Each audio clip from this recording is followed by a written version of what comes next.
Hi, in today's episode, we have Souvik Shah, founder of People for Change. He's based out of Jamshedpur. So I'm so happy to have you from Jamshedpur talking to us on this podcast today. Souvik is a development professional with more than 10 years of experience working with adolescent and youth in facilitating self to society journeys. He's going to tell us more about it. People for Change is a nonprofit that works with adolescent and youth in enabling them with critical life skills to establish personal and social transformation, very much the need of the hour. People for Change also works in curating safe, non judgmental spaces in communities that help young people freely express themselves, voice their concerns, and take action to build resilient communities. Souvik has founded Jamshedpur Queer, a support group for queer youth in Jharkhand and Jamshedpur. It's a group of over 400 youth volunteers in Jamshedpur that seek to solve local issues using local knowledge and resources. Welcome on today's podcast, Souvik, and let's begin with how when we started our conversation and you told me about how you always stood first in class and you are the first human being who says that it didn't make me happy. So share with me your journey. Yeah. Thanks so much, Mahua. Thank you so much for inviting me today. And good morning to everybody who's listening. Yeah, I think that's something strange. So, I am from Jamshedpur and I have founded People for Change, which is an organization which works with young people and adolescents, like you said. So, going back, I've grown up in Jamshedpur. I used to study in a private school in Jamshedpur. And so, why I was not happy coming first also is that, I was fat. I was always fat and I've always been fat. And that was one sole reason why I was constantly bullied in school. And at that time, now when I look back and when we work with young people and I understand how bullying impacts children, I think our teachers were also very sometimes they got very insensitive, passing Not some sometimes. I remark think a which would lot of teachers were. Insensitive during the time we grew up. Yeah, yeah, yeah. that's true. But they would just say something, without considering how what an impact it had on me. So I had nothing else to do. I had no friends because everybody would ridicule me, and my parents would say, handle it yourself because they wanted me to just be strong. I don't know. That's how they looked at it. I think that was their version of firming me up, maybe.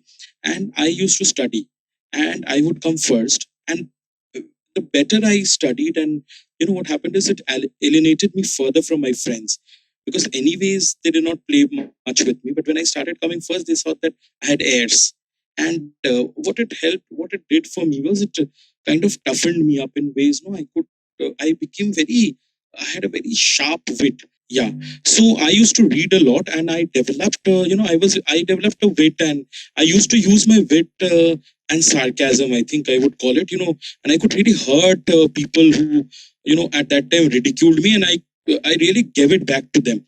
What this did in turn is it alienated me from the few friends that I already had. So I grew up in school without having any friends. That must have been really, really tough. It was when you are in school and you don't have peers, and you don't do the normal things that a schoolboy is supposed to be doing. Okay, so I have no bad memories, but I don't have good memories either of school. So this is how I grew up. And in terms of how my coming first was never a matter of happiness for me. It might have been right for my parents and others, but not for me at least. So, how did that kind of take you forward? I mean, obviously, I relate to this very much because I've also been plump, and I remember very, very easily friends used to call me Moti. Uh, and Yeah, they never spared you. And I think I've done every diet in the world to try and be of a certain shape that I've wanted in my head to be yeah, like. And it's so, and I've gone through I don't know how many so many forms of sometimes just eating fruit, starving myself, and losing all the weight, and then again promptly gaining it back because it's such a yo-yo also, and yes. when you're young now, of course I've grown older and I have learned to, not fully, but I've learned to kind of love myself more for the other things that I have in me than just my body. But it has taken me many, many years. And the initial years went by, with me not liking my reflection because the words that it always echoed back of being called Moti. So I completely relate to that. I relate to this very, very well. And alienation also I relate to, because I studied in a school in Shillong where there was huge insurgency, and the Bengalis were being targeted. So there was this whole divide between the Khasis and the Bengalis, which was not spoken, but it was felt by many Bengalis, when we were growing up. And we did not fit into the norm of, I came from a very middle class Bengali home, and my hair used to be oiled like all many other girls. And so we never fit into the whole fashion scene when I was in Shillong, and even that kind of really alienated me. And it's really interesting that when you talk about this, that even now, Souvik, when people compliment me, I don't know how to say thank you gracefully, because I don't know if it has completely, I've been healed from that. So I completely relate to it. And it's very interesting how people like us, when you've gone through all of this in life, how you don't become bitter, but you become better as a person, and uh, you try and do something for people who you feel need a voice. And that is what you have started. And congratulations for, I mean, Jamshedpur Queer is something that it just got me so happy when I read it, because, to me, it was always, all these things were happening only in larger cities. We did not really get to know what is happening in the smaller cities in India. And Right, it's a right. yeah, because that's really not in the limelight for people living in Bangalore. We get news about what's happening in Bombay, in Delhi, in Kolkata, but in Jamshedpur, no. And it's really interesting to know that you have started this, because this voice is very, very important, Sovik, for people to really come out and be who they are, and not live forever trying to fit into the version of what others want out of you. So when we both were talking, you were telling me about the work that you've done for the trans women in Jamshedpur. It'll Right. be fantastic to know more about this from you. Yeah, definitely. So I'll just prime you a bit about the work that we do, primarily People for Change. And you just mentioned Jamshedpur Queer Circle, that also came out as a result of the work that we do with young people, where we felt, and you aptly said, the space exists in bigger towns or in metros, but not in a city like Jamshedpur, which refuses to talk about it. So we Yes. have seen cases where I just remember a case where a young boy, he came out to his family, and the man works in Tata Steel. He's in a reputed position as father, and he threw him out at 12 o'clock in the night. The boy was in the Wow, my streets. goodness. How young was the boy? He was, I think he was 17, Oh dear. and so there were cases like this. And then we always had our space, like People for Change. We have a value of being non-judgmental. It's an open space, so we have a lot of queer people coming to us, and they were confiding in us, but we did not have a support structure, and hence we started Jamshedpur Queer Circle. And I do agree when you say that it's absolutely needed. We've even started conversations of having these kind of conversations in school now, because earlier we had big resistance from parents whenever we tried to talk even on sex and sex education. They said कि हमारे बच्चे ये सब नहीं करते हैं. So my entire idea of working at People for Change has always been to give a voice to the marginalized community, because at that time in school I had always felt left out and marginalized, and I had a strong need that you'll have to give a voice to everybody who's pushed to the periphery, whether by means of their race, their culture, their body size, their color. And coming to what you asked about the work with our transgenders, we started work on this exactly for this reason, because in Jamshedpur, and we were always working on health.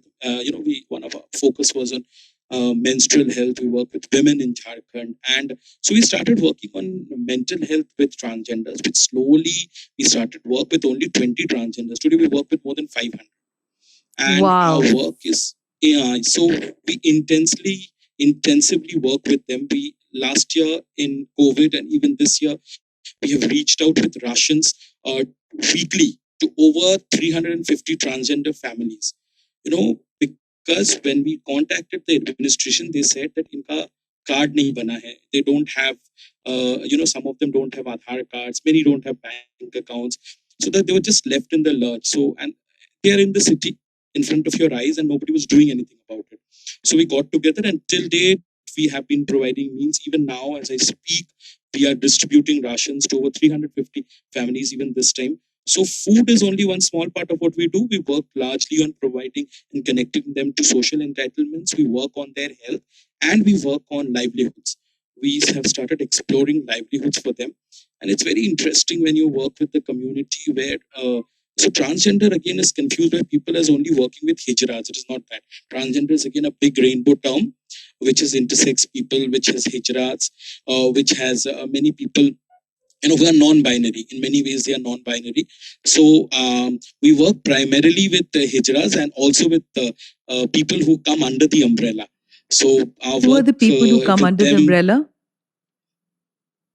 under the umbrella of transgender. So the transgender is Okay. like an umbrella. Yes. It's like an umbrella, which is not only, so I said that it does not only comprise of people from the hijra community, because hijra would be a community. So there are Okay. people who are non-binary here. Okay. Okay. So there are people who are intersex, asexuals, all come under this term. Okay. So that's how we began working with them. Presently working with them now, we have also started working with transgenders in Chhattisgarh. So Chhattisgarh is a very, Chhattisgarh is probably the only government which has a lot of work going around with transgenders. They have a fabulous policy, have a fabulous and very strong transgender board. Jharkhand does not even have a board.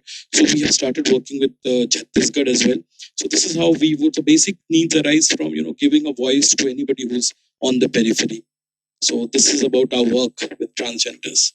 So explain to me some of the incidents that you've had. It'll really help even the listeners who are listening to our podcast right now, understand as to the kind of emotional challenges that you've faced while you've, tried to explain to them about social entitlement, explain to them that they have every right like you and me and everybody else, And my heart bleeds, when I see all of them standing on, because in big cities you do find them in different parts of the street traffic junction, and they're begging all the time because nobody would want to give them any work, or even because most of them are shunned from their families the minute they get to Yes. know that he or she is a hijra, and they are left and they have to join the community because the rest of the world is not going to accept them.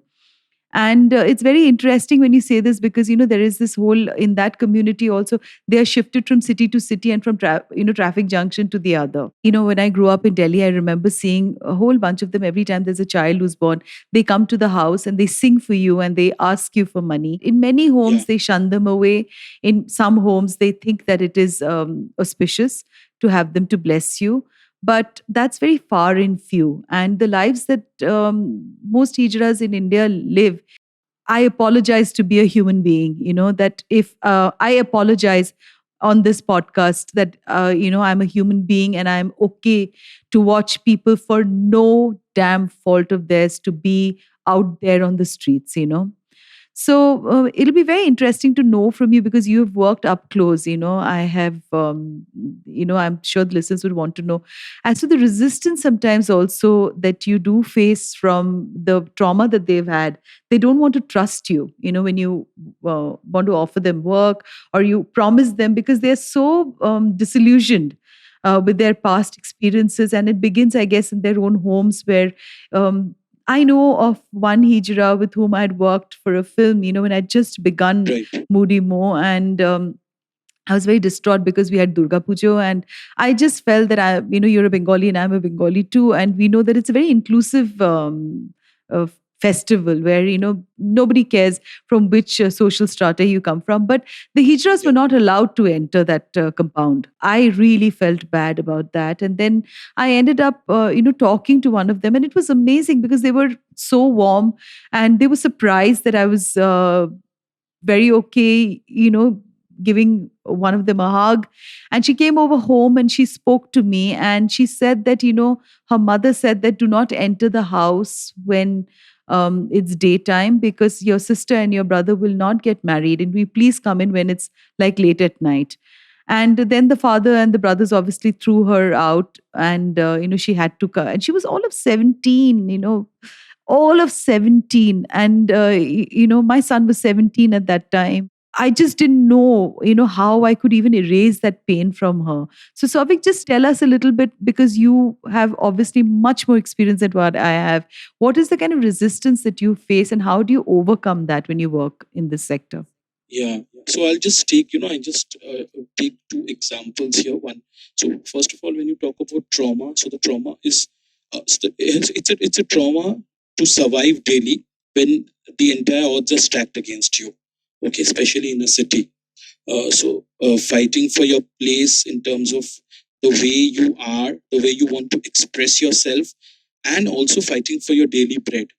I think where you have nothing, so you are reduced to, and especially post lockdown. So there are primarily there into two trades. One is badhai, that's singing, and the other is they would be going on trains. But trains having stopped, they're out there on the streets begging, and most of them have turned into prostitution. Yes. So that's again another problem.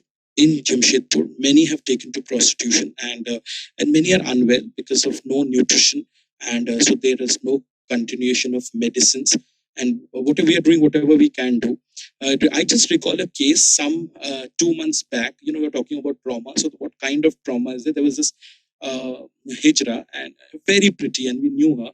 I'll not name her right now, and she fell in love. So it's very common for them. This entire need to be accepted and loved is so great, like any other human being.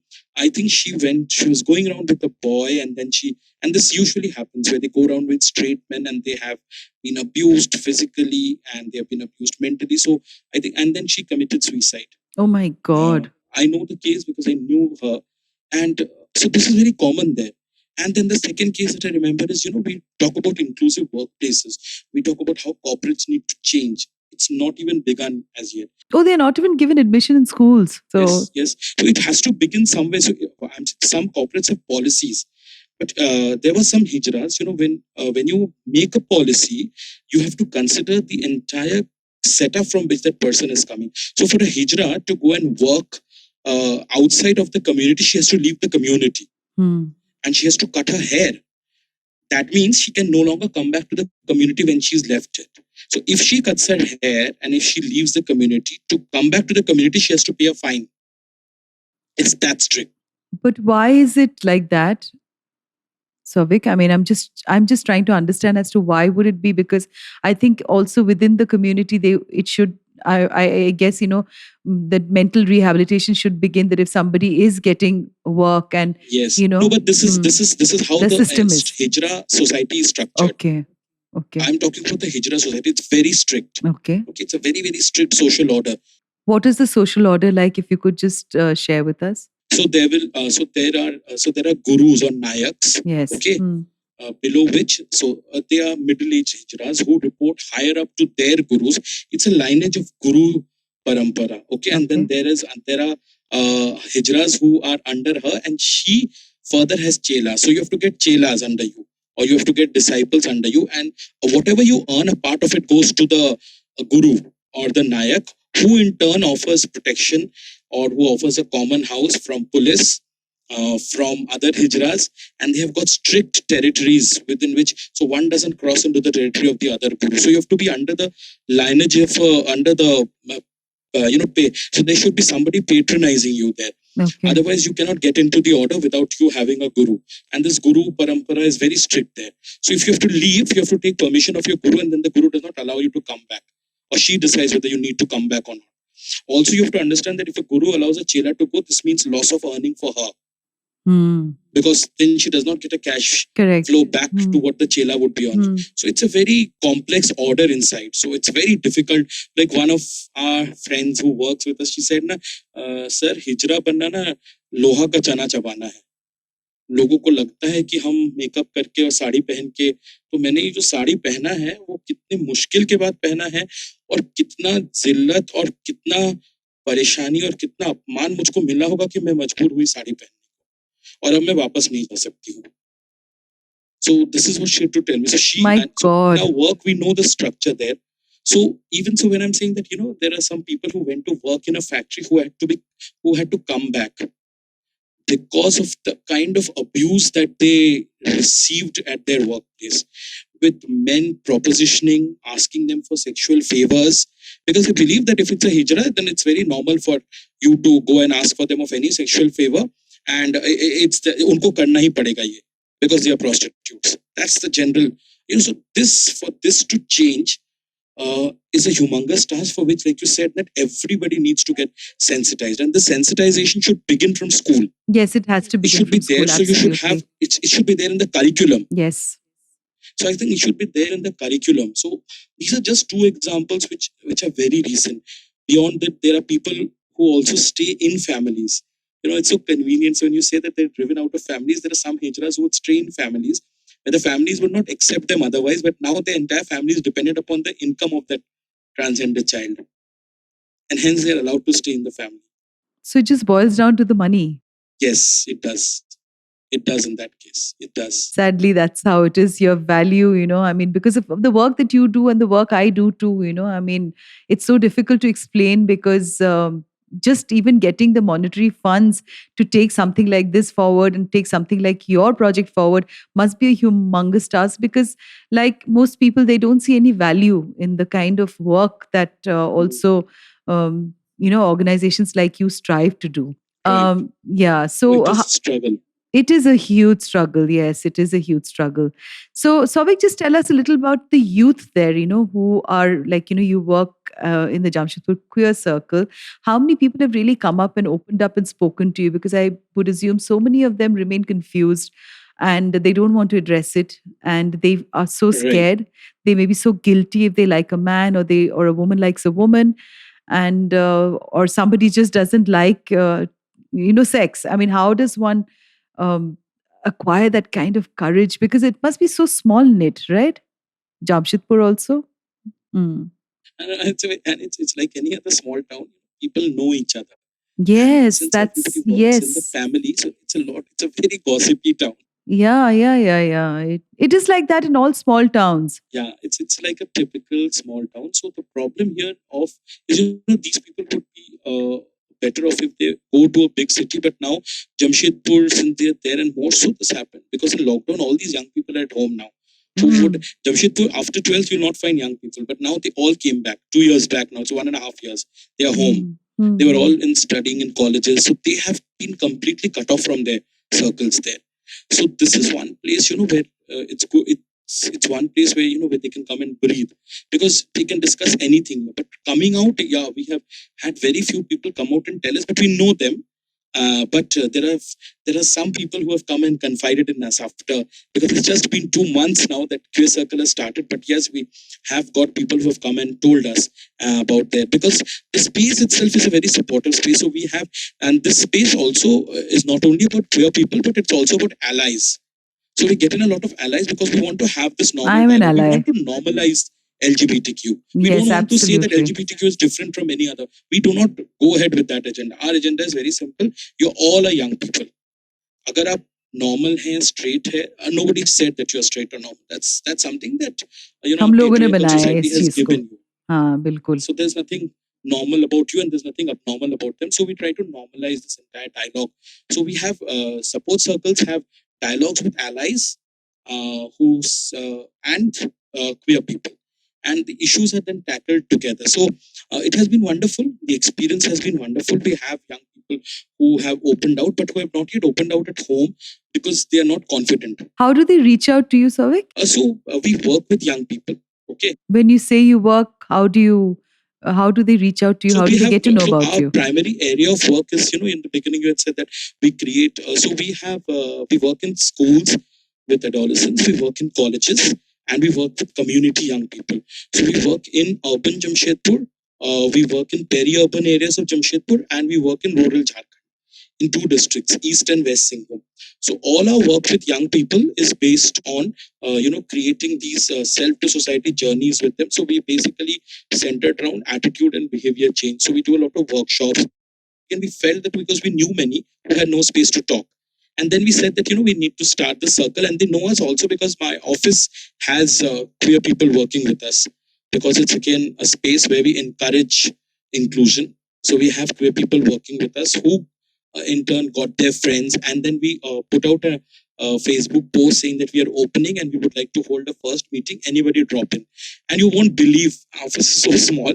We had more than 70 people dropping in that day. There was no space Wow. to sit. How wonderful Just 70 is people that? just walked in at that particular time.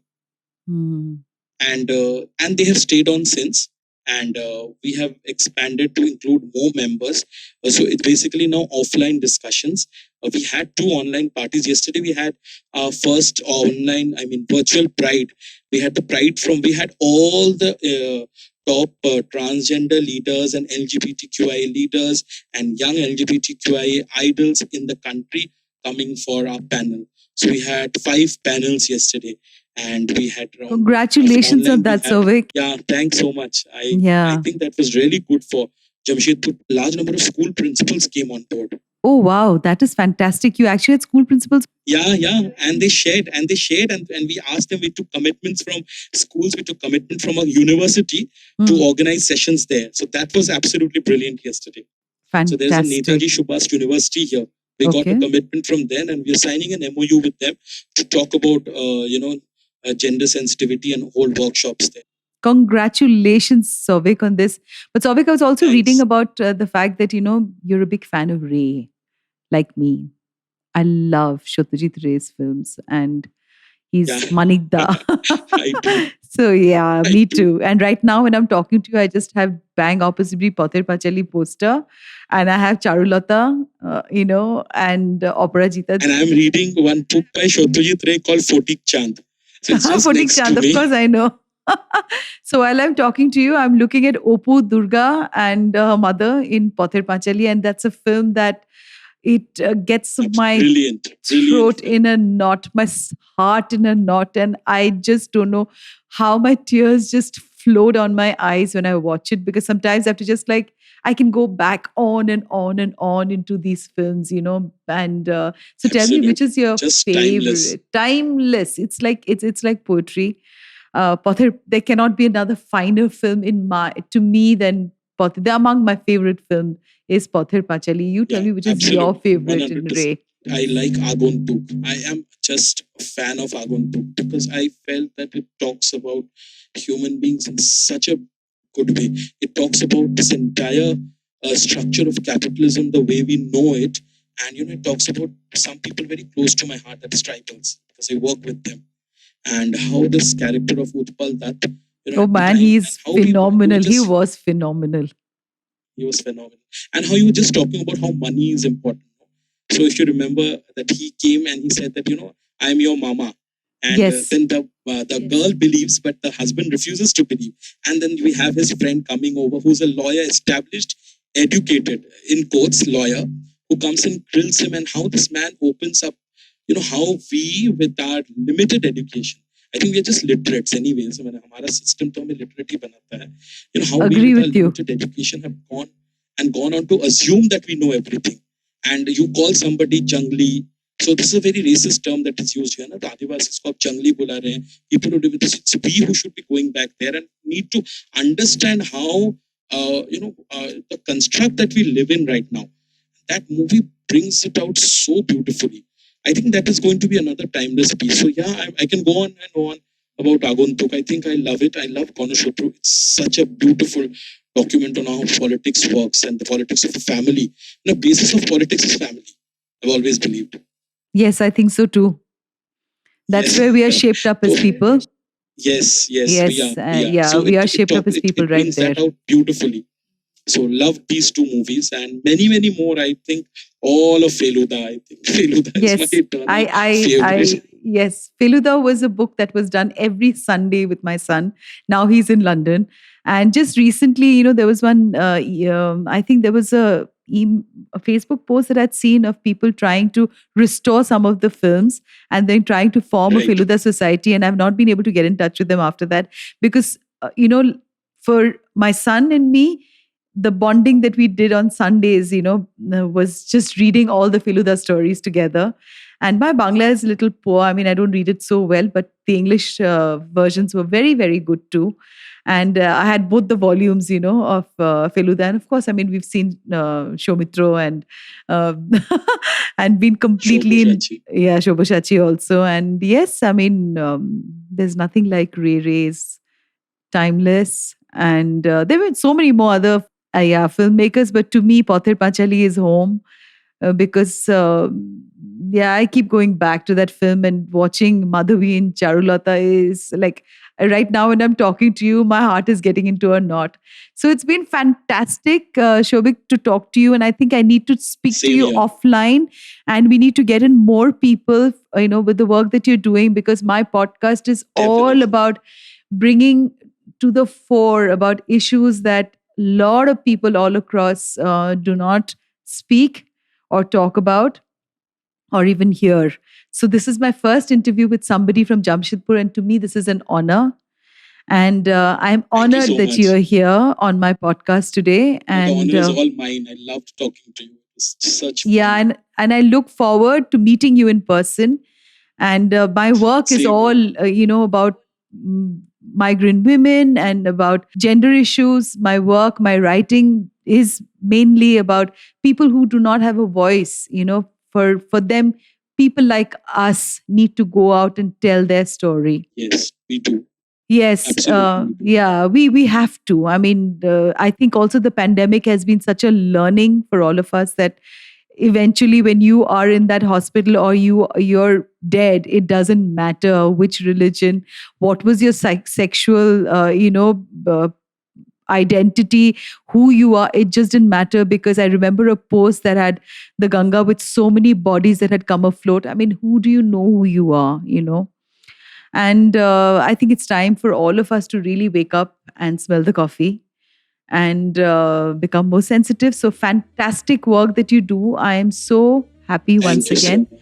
And so, just to end the podcast, I will say that Souvik has been actively involved in individual and organizational capacity, working over 500 transgenders and sex workers on issues of health, social entitlement, and livelihood. We wish Souvik all the very best and your future endeavor. And I do hope to meet you either in Jamshedpur or in Bangalore once this lockdown is over. Onek onek dhanyabad. Thank you so much. Thank you. Thank you, Onik. Dhanyabad. Onek dhanyabad. Thank you. To you, our dearest listeners, you can find us on your favorite streaming services. Find us on Spotify, Amazon Music, Apple Podcast, and of course, all other major streaming services. With loads of love, we are Moody Mo Awaz Podcast, where Hatke is hot.